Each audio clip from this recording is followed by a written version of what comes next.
আসসালামু আলাইকুম ওয়া রাহমাতুল্লাহি ওয়া বারাকাতুহু। নাহমাদুহু ওয়া নাস্তাঈনুহু ওয়া নাস্তাগফিরুহু ওয়া নাউযু বিল্লাহি মিন শুরুরি আনফুসিনা। মান ইয়াহদিহিল্লাহু ফালা মুদিল্লা লাহু ওয়া মান ইদ্লিলহু ফালা হাদিয়া লাহু। ونشهد أن لا إله إلا الله وحده لا شريك له ونشهد أن محمدا عبده ورسوله فقد قال الله تعالى في كلامه المجيد والفرقان الحميد أعوذ بالله من الشيطان الرجيم بسم الله الرحمن الرحيم يا أيها الذين آمنوا إذا نودي للصلاة من يوم الجمعة فاسعوا إلى ذكر الله وذروا البيع ذلكم خير لكم إن كنتم تعلمون. وقال تعالى في شأن حبيب إن الله وملائكته يصلون على النبي يا أيها الذين آمنوا صلوا عليه وسلموا تسليما. اللهم صل على محمد وعلى آل محمد كما صليت على إبراهيم وعلى آل إبراهيم إنك حميد مجيد. اللهم بارك على محمد وعلى آل محمد كما باركت على إبراهيم وعلى آل إبراهيم إنك حميد مجيد. সম্মানিত উপস্থিতি, আমরা রমজানুল মুবারকের শেষ জুমা, বিদায়ী জুমাতুল বিদা, অনেকে বলেন যে জুমাতুল বেদা, কিন্তু আসলে কোরআন এবং হাদিসে জুমাতুল বেদা নামে নামকরণ করা হয় নাই। এটা আমরা নিজেরাই নামকরণ করেছি যে জুমাতুল বেদা, অর্থাৎ রমজানের শেষ জুমা। তো আমি এই জুমা সংশ্লিষ্ট একটি আয়াত আমি তেলাওয়াত করেছি আজকে, এর উপরে কথা বলবো এবং রমজান যে চলে যাচ্ছে, রমজান আমাদের কি দিয়ে যাচ্ছে এর উপরেও সামান্য কথা বলবো এবং ঈদুল ফিতর তার কিছু আহকাম সম্পর্কেও কথা বলবো। ওমা তৌফিক ইল্লা বিল্লাহ। তো প্রথমেই যে আয়াতটা আমি তেলাওয়াত করেছি সূরাতুল জুমার 9 নম্বর আয়াতের থেকে তেলাওয়াত করেছি। আল্লাহ রাব্বুল আলামিন বলছেন যে ইয়া আইয়ুহাল্লাযীনা আমানু, হে ঈমানদারেরা। আল্লাহ তাআলা ঈমানদারদেরকে ডেকে বলছেন যে হে ঈমানদারেরা, তোমরা যারা ঈমান এনেছো, ইদা মানে যখন, নুদিয়া তোমাদেরকে ডাকা হয়, আহ্বান করা হয়, লিসসালাতি নামাজের জন্য, মিন ইয়াউমিল জুমা জুমার দিন, জুমার দিন যখন তোমাদেরকে নামাজের জন্য আহ্বান করা হয়, তোমাদেরকে নামাজের জন্য ডাকা হয়, ফাসআউ তোমরা ধাপিত হও, চলে আসো, দ্রুত গতিতে চলে আসো, ইলা যিকরিল্লাহ আল্লাহর স্মরণে, আল্লাহর স্মরণ করার জন্য দ্রুত গতিতে তোমরা চলে আসো। আর কি করতে বলছে আল্লাহ রাব্বুল আলামিন? বলছে ওয়াজারুল বাইয়া, এবং তোমরা ছেড়ে দাও, ত্যাগ করো, বাইয়া মানে বেচা কেনা, আমাদের ক্রয় বিক্রয়, বেচা কেনা, মানে আমাদের দুনিয়াবি যে কাজকর্মগুলো, এই কাজকর্মগুলো থেকে আমাদেরকে ছেড়ে কি করতে বলছেন? আসতে বলছেন লিসসালাতি, নামাজের জন্য। তাহলে নামাজের জন্য সাধারণত আমরা কোথায় আসি? মসজিদে। মসজিদে আসতে বলছেন। আর বলছে জালিকুম, এটা মানে এই যে বেচা কেনা ছেড়ে দিয়ে এই যে নামাজে আসা, এটা খয়রুল লাকুম, তোমাদের জন্য উত্তম, অর্থাৎ আমাদের জন্য উত্তম। ইন কুনতুম তা'লামুন, আল্লাহ বলছেন যদি তোমরা বোঝো। আমাদেরকে বলছেন যে আমরা যে বুঝি, তাহলে জুমার দিন যখন আজান হবে আমরা আমাদের বেচা কেনা ছেড়ে দিয়ে আমরা নামাজের জন্য মসজিদের দিকে ধাবিত হওয়ার জন্য আল্লাহ রাব্বুল আলামিন আমাদেরকে কুরআনুল কারীমে সূরাতুল জুমায় 9 নম্বর আয়াতে আমাদেরকে বলছেন। জামিয়া তিরমিজির 500 নম্বর হাদিসে ইবনে মাজাহ শরীফের 1125 নম্বর হাদিসে ক্বালা রাসূলুল্লাহ সাল্লাল্লাহু আলাইহি ওয়াসাল্লাম, নবী করিম সাল্লাল্লাহু আলাইহি ওয়াসাল্লাম বলছেন যে মান তারাকাল জুমাআতা সালাসা মাররাতিন তাহাউনাম বিহা তবা আল্লাহু আলা কলবিহি। অর্থাৎ যে লোক, নবী করিম সাল্লাল্লাহু আলাইহি ওয়াসাল্লাম বলছেন যে মান তারাকা, যে ছেড়ে দিল, যে ছেড়ে দিল জুমা, জুমা যে ছেড়ে দিল, জুমার নামাজ যে ছেড়ে দিল, সালাসা মাররাতিন, 3 জুমা, মানে পরপর 3 জুমা, যে জুমার নামাজে আসলো না, জুমার নামাজ ছেড়ে দিল, তাহাউনান বিহা তবা আল্লাহু আলা কলবিহি, এটা নিছক তার গাফিলতি। আর এই গাফিলতি করার কারণে আল্লাহ রাব্বুল আলামিন কি করেন? বলছেন যে তবা আল্লাহু, আল্লাহ তাআলা মোহর মেরে দেন আলা কলবিহি, তার অন্তরের উপর। তাহলে দেখেন, যারা নিছক অলসতা করে জুমায় আসে না, এ সম্পর্কে সহিহ হাদিসে বলা আছে যে তিন জুমা পরপর যদি কেউ না আসে তাহলে আল্লাহ রাব্বুল আলামিন তার অন্তরে মোহর মেরে দেন। তাহলে এই জুমা মানে কি?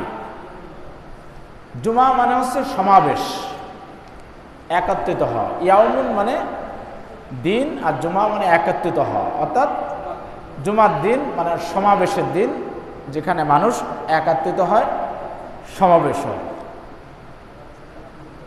শুক্রবারে এই দিনকে কেন জুমা রাখা হলো, এরও কিছু তাৎপর্য বা কিছু ঘটনা তো রয়েছে। যেমন প্রথম হচ্ছে, এদিনকে জুমার দিন এজন্য রাখা হয়েছে যে হযরত আদম আলাইহিস সালামকে তৈরি করার জন্য কাদা এবং মাটি এই দিন একত্রিত করা হয়েছিল। মানে যেদিন আদম আলাইহিস সালামকে সৃষ্টি করার জন্য এই পৃথিবী থেকে কাদা মাটি নিয়ে একত্রিত করা হয়েছিল, সেদিনটা ছিল জুমার দিন। হযরত আদম আলাইহিস সালাম এবং হাওয়া আলাইহিস সালামকে যেদিন একত্রিত করা হয়েছিল, এই দিনটাও ছিল জুমার দিন, এই শুক্রবার। হযরত আদম আলাইহিস সালাম এবং হাওয়া আলাইহিস সালামকে জান্নাত থেকে যখন এই দুনিয়াতে পাঠানো হয়েছিল, আবার যখন দীর্ঘদিন কান্নাকাটি করার পরে আল্লাহ রাব্বুল আলামিন যখন তাদের মাফ করে দিলেন, মাফ করে দেওয়ার পরে আবারও যেদিন তারা দুইজন একত্রিত হয়েছিল, সেদিনটাও ছিল এই জুমার দিন।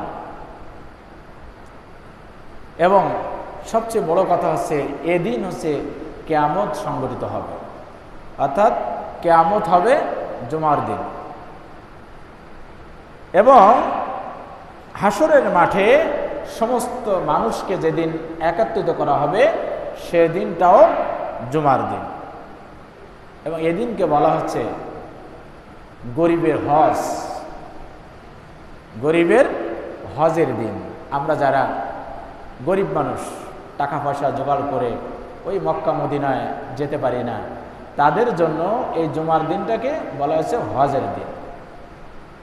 কারো কারো মতে এদিনকে ঈদের দিন বলা হয়েছে। আবার এজন্য দেখেন, শুধুমাত্র যারা শুক্রবার রোজা রাখবে এটা কিন্তু নিষেধ, মাকরুহ, শুধুমাত্র শুক্রবার।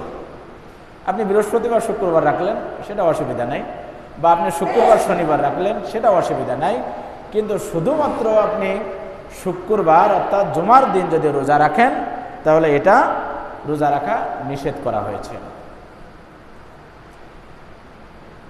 তিরমিজি শরীফের 496 নম্বর হাদিস এবং ইবনে মাজাহ শরীফের 1087 নম্বর হাদিসে হযরত আউস ইবনে আউস রাদিয়াল্লাহু তাআলা আনহু হতে বর্ণিত,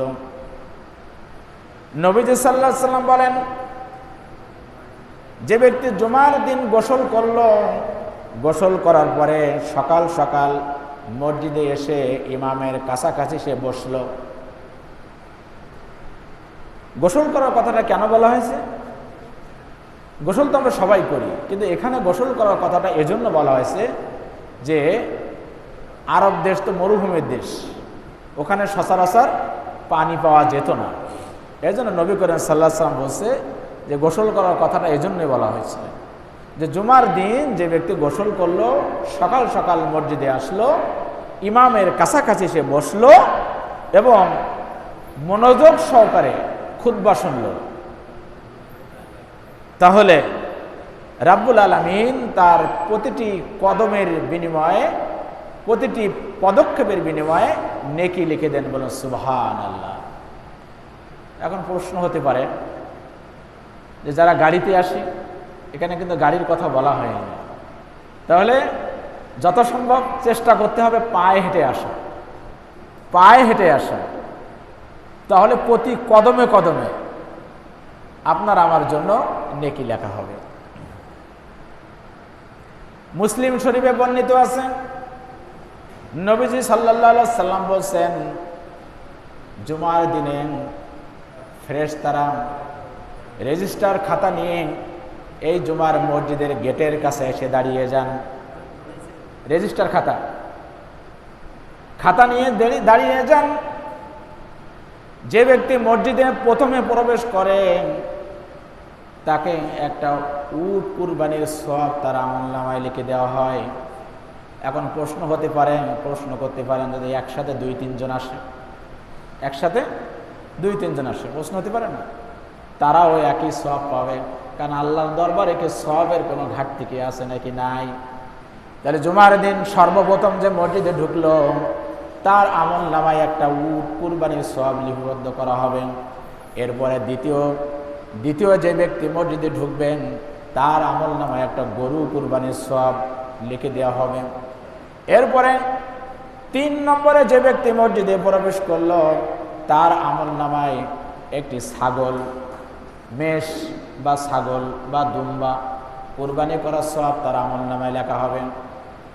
এরপরে 4র্থ নম্বরে যে ব্যক্তি প্রবেশ করলো তার আমলনামায় একটা মুরগি সাদগা করার সওয়াব তার আমলনামায় লেখা হবে, কারণ মুরগি তো কুরবানি দেওয়া যায় না, এজন্য সাদাকার কথা হাদিসে উল্লেখ করা হয়েছে।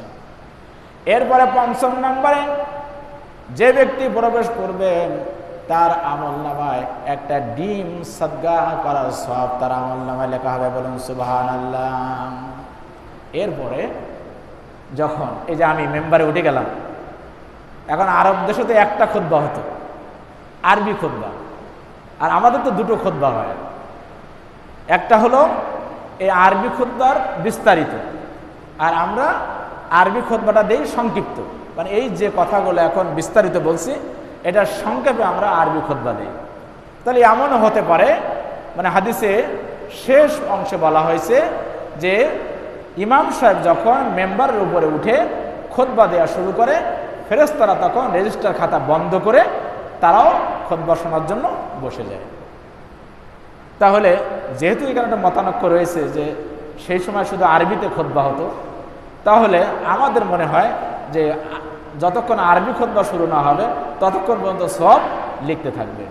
কিন্তু যেহেতু আমাদের দেশে আমরা আরবি বুঝি না, সেহেতু আমাদের উচিত যে বাংলা খুতবার সময়ও আমাদের উপস্থিত হওয়া দরকার।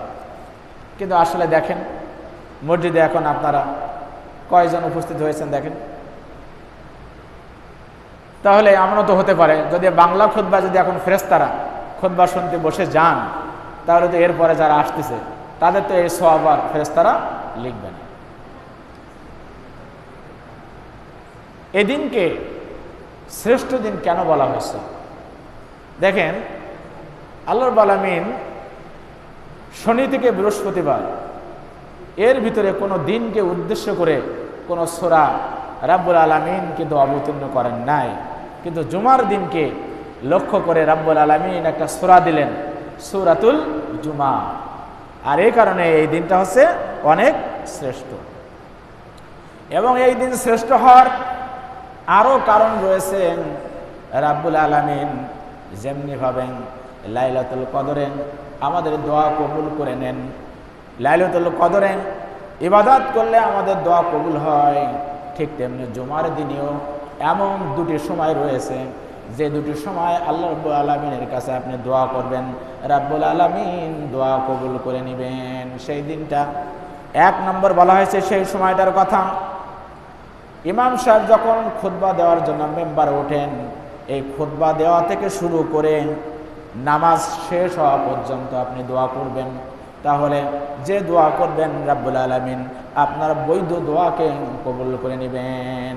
আর একটা বর্ণনায় বলা হয়েছে যে আসরের নামাজ থেকে শুরু করে সূর্যাস্ত পর্যন্ত এই সময়ের ভিতরে রাব্বুল আলামিনের কাছে দোয়া করবেন, রাব্বুল আলামিন দোয়া কবুল করে নেবেন। এখন জুমার দিনের কিছু আমল রয়েছে।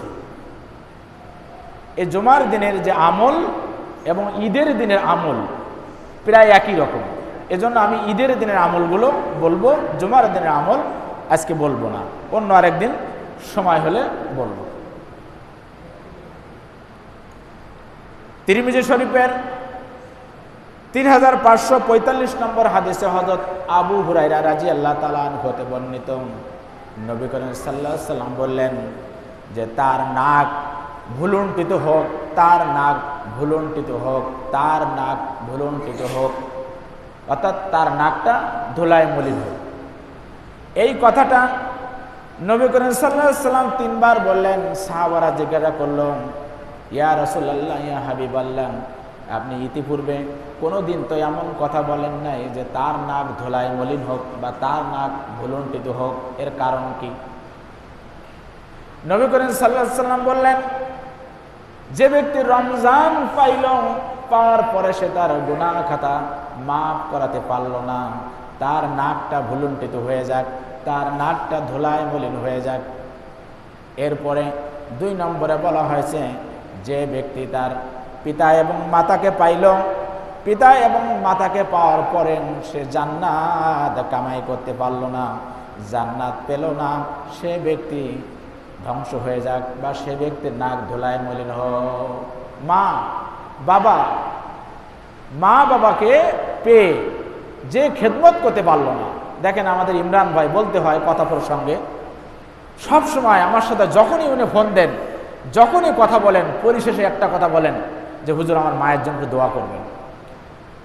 আমাদেরকে আল্লাহ রাব্বুল আলামিন যেন এরকম বাপ পাগল হওয়ার তৌফিক দেন, আমরা আল্লাহর কাছে এই রমজান মাসে সেই কামনা করি। আমরা সবাই বলেন আমিন। এরপরে নবী করিম সাল্লাল্লাহু আলাইহি সাল্লাম বললেন, যে ব্যক্তি আমার পরে দুরূদ পড়ল না, সে ব্যক্তিও ধ্বংস হয়ে যাক, সে ব্যক্তির নাকও ধুলায় মলিন হয়ে যাক। অর্থাৎ নবী করিম সাল্লাল্লাহু আলাইহি সাল্লামের নাম যখনই আমাদের সামনে কেউ উচ্চারণ করবেন, সাথে সাথে আমাদেরকে অন্তত ছোট্ট করে হলেও বলতে হবে সাল্লাল্লাহু আলাইহি ওয়াসাল্লাম। এই দুরূদ নিয়েও আবার আমাদের মধ্যে ভেজাল আছে যে এই দুরূদ পড়া যাবে, এইটা পড়া যাবে না, ওইটা বলা যাবে না। দুরূদের মধ্যে সবচেয়ে উত্তম দুরূদ হচ্ছে দুরূদ ইব্রাহিম, মানে যেটা আমরা নামাজের মধ্যে পড়ি। কিন্তু আপনি যে অন্য দুরূদ পড়তে পারবেনই না, এটা কিন্তু কোনো কথা না। আপনি ছোট্ট করে হলেও অন্তত এটুকুই পড়বেন সাল্লাল্লাহু আলাইহি ওয়াসাল্লাম, কারণ এটুকু পড়লেও যে আমাদের অন্তত নবী করিম সাল্লাল্লাহু আলাইহি সাল্লাম যে ধ্বংস কামনা করছে। এবং এই একই হাদিসটা আবার অন্যভাবে এসছে যে নবী করিম সাল্লাল্লাহু আলাইহি সাল্লাম একদা এই মেম্বারের উপরে উনি প্রথম সিঁড়িতে পা দিলেন, বললেন আমিন, দ্বিতীয় সিঁড়িতে পা দিলেন, বলেন আমিন। এই তৃতীয় সিঁড়িতে পা দিলেন, বলেন আমিন। ফেরেশতারা জিজ্ঞাসা করলো, ইয়া রাসূলুল্লাহ, ইয়া হাবিবাল্লাহ, আপনি তো আগে কোনোদিন এরকম বলেননি, আজকে কেন বললেন? তখন নবী করিম সাল্লাল্লাহু আলাইহি ওয়াসাল্লাম এই কথাটা বললেন যে জিবরাইল আমিন আমাকে জানালো যে ব্যক্তি রমজান পাইল অথচ তার গুনাহ খাতা মাফ করাতে পারলো না, সে ধ্বংস হয়ে যাক। আমি বললাম আমিন। অর্থাৎ নবী সাল্লাল্লাহু আলাইহি ওয়াসাল্লাম সমর্থন করলেন। এরপরে যে ব্যক্তি নবীর নাম শুনল, নবীর উপর দুরূদ শরীফ পড়ল না, সে ধ্বংস হয়ে যাক। নবী করিম সাল্লাল্লাহু আলাইহি ওয়াসাল্লাম বললেন আমিন। এবং যে ব্যক্তি তার পিতা এবং মাতাকে পাইল অথচ তাকে খেদমত করে জান্নাত কামাই করতে পারল না, সে ধ্বংস হয়ে যাক। নবী করিম সাল্লাল্লাহু আলাইহি ওয়াসাল্লাম বললেন আমিন। অর্থাৎ নবীও সমর্থন দিলেন। সেই রমজান মাস আমাদের কাছ থেকে প্রায় বিদায়ের পথে। তাহলে আমরা আজকে জুমাতুল বিদায় আমরা দোয়া করব যেন আল্লাহ রাব্বুল আলামিন আমাদেরকে গুনাহ খাতা মাফ করে দেন, এবং গত রাত্রেও আমরা যথাসম্ভব আমরা ইবাদত বন্দেগীর মধ্যে কাটিয়ে দিয়েছি। এখন প্রশ্ন হচ্ছে যে রমজান চলে যাচ্ছে, কিন্তু আপনার আমার জন্য রমজান 5টা হাদিয়া দিয়ে যাচ্ছে, 5টা উপহার দিয়ে যাচ্ছে, 5টা হাদিয়া, 5টা পুরস্কার আপনার আমার জন্য দিয়ে যাচ্ছে। তার প্রথম পুরস্কার হচ্ছে রমজান চলে যাচ্ছে, আপনার আমার জন্য রমজান রোজা রাখার যে অভ্যাস, এই অভ্যাসটা আমাদেরকে হাদিয়া হিসেবে দিয়ে যাচ্ছেন। কেননা আমরা দীর্ঘ একটা মাস আমরা রোজা রাখলাম, এই রোজা রাখার ভিতরে আমাদের যে প্রশিক্ষণ হয়ে গেল, এই প্রশিক্ষণ অনুযায়ী আমরা বাকি 11টা মাস আমরা চলব।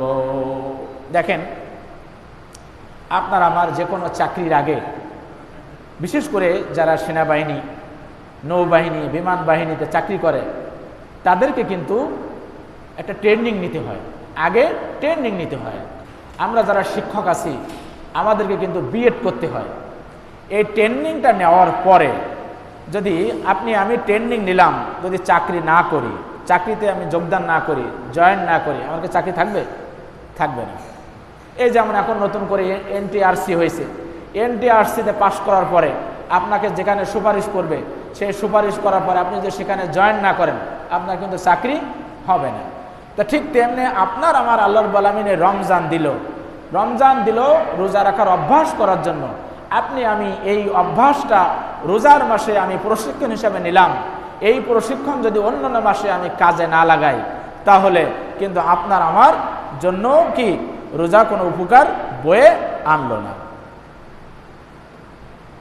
নবী করিম সাল্লাল্লাহু আলাইহি ওয়াসাল্লাম আবু দাউদ শরীফের 2433 নম্বর হাদিসে নবী করিম সাল্লাল্লাহু আলাইহি ওয়াসাল্লাম বলেন, মান সামা রমাজান সুম্মা আতবাহু বিসিত্তিন মিন শাওয়ালিন ফাকান্নামা সামাদ দাহরা।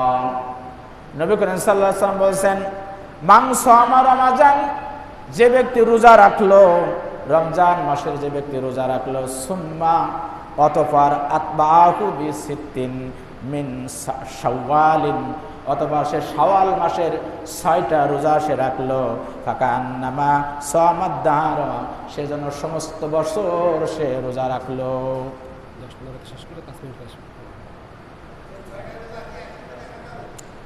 এখন প্রশ্ন হচ্ছে, এই শাওয়াল মাসের 6টা রোজা আপনি কিভাবে রাখবেন? এটাও দুই রকম মত পাওয়া যায়। একটা মতে বলা হয়েছে যে আপনি পরপর রাখতে পারবেন, আরেকটা ভাবে বলা হয়েছে আপনি ভেঙে ভেঙেও রাখতে পারবেন।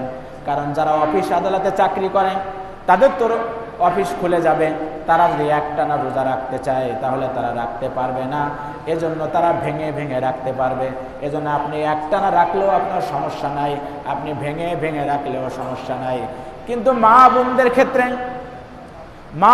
ক্ষেত্রে বলা হয়েছে যাদের বাংটি রোজা হয়ে যায়, রোজার মাসে 3টা বা 4টা বা 5টা রোজা, মা বোনদের মাসিকের কারণে যখন ভেঙে যায়, রোজা রাখতে পারে না, তাদের বেলায় বলা হয়েছে তারা আগে ওই ভাঙতি রোজাটা তারা আগে পালন করবে, তারপরে তারা শাওয়ালের রোজা তারা রাখবে।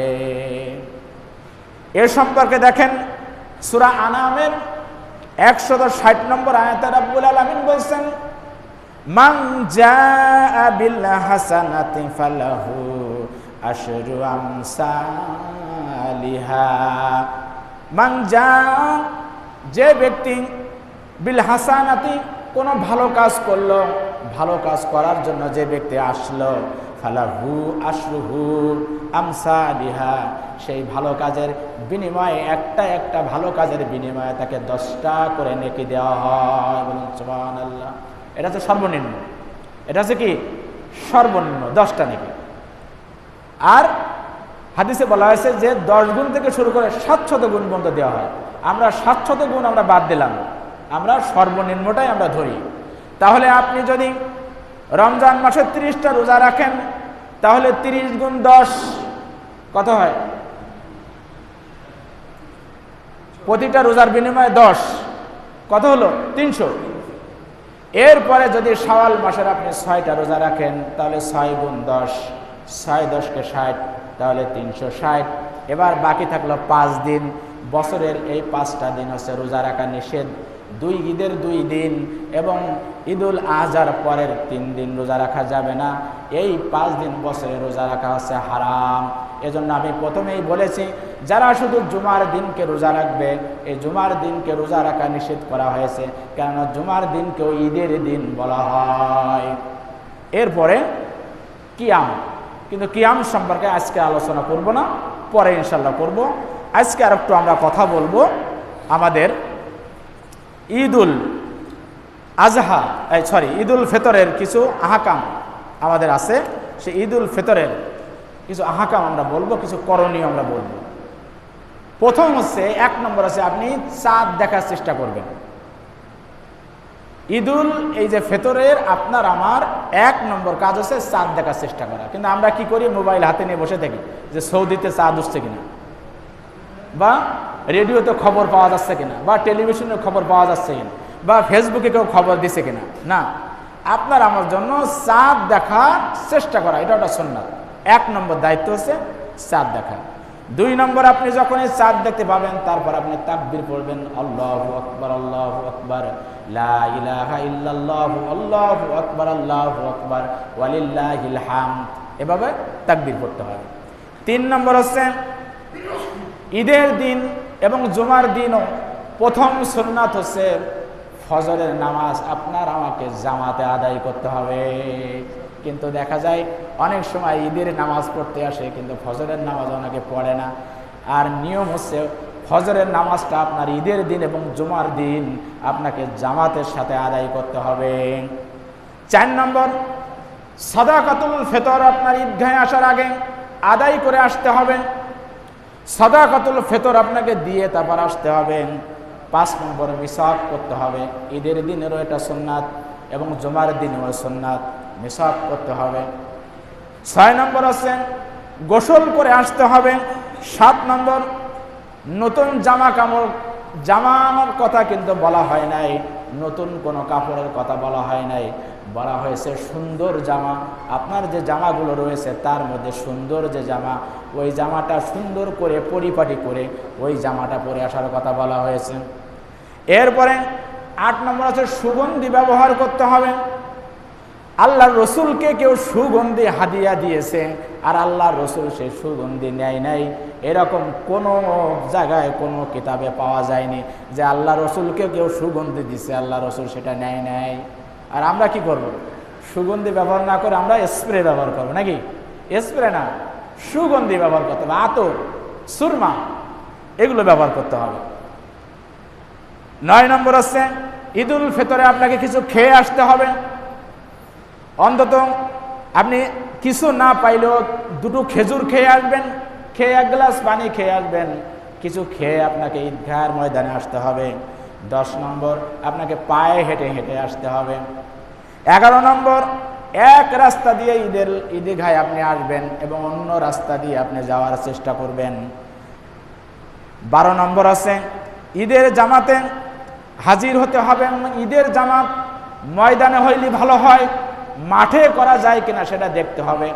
মাঠে নামাজ পড়া হচ্ছে উত্তম, আর মাঠে যদি কোনো ব্যবস্থা না থাকে সেক্ষেত্রে মসজিদের ভিতরে আদায় করা যাবে। 13 নম্বর আছে ঈদের খুতবা আপনাকে শুনতে হবে। অনেকে দেখা যায় ঈদের নামাজ শেষ উঠে চলে যায়, ব্যস্ততার কারণে চলে যায়।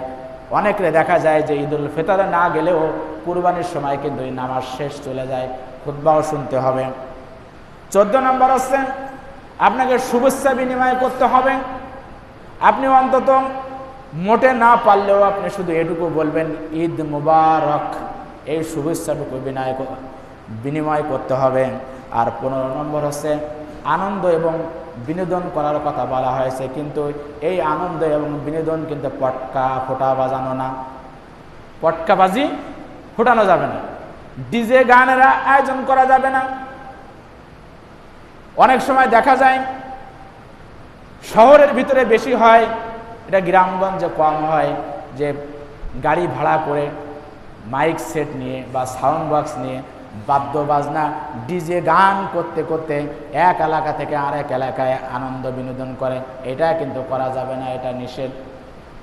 এবং এই যে রমজান আমাদের আরও কি দিয়ে গেল, এটা আমরা ইনশাল্লাহ আরও ধারাবাহিকভাবে পরে আলোচনা করার চেষ্টা করব। ওমা তাওফিক ইল্লা